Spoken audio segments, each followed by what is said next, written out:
ආයුබෝවන්. මෙතනත YouTube channel එකට ඔබව සාදරයෙන් පිළිගන්නවා.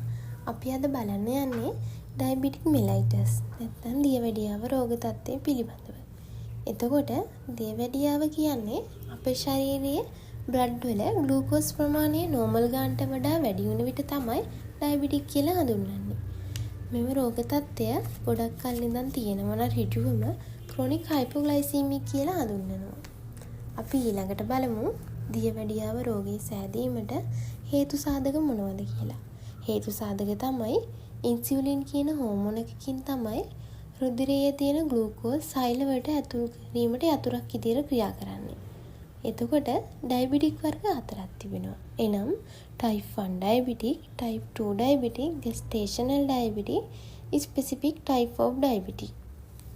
ඒවට උදාහරණ ගත්තොත් අපි ආහාර අනුභව කරනවනේ.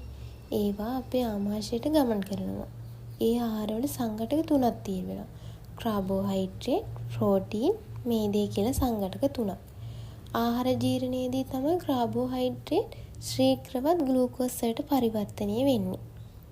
එතකොට සීනි ආහාර මාර්ගයෙන් අවශෝෂණය වී රුධිරයේ සෛල වලට ගමන් කරනවා. එතකොට ග්ලූකෝස් වලට තනියම සෛල වලට ඇතුල් වෙන්න බෑ.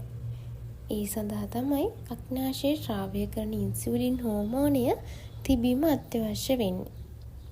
ඉන්සියුලින් සෛල වලට සීනි ඇතුල් කරන දොරටුව විවෘත කරන යතුරක් විදියට ක්‍රියා කරනවා.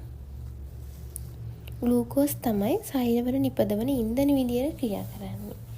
නැවතත් මේ වගේ වැදගත් වීඩියෝ අප හමු වන තුරු සියලු දෙනාට සුබ දවසක්.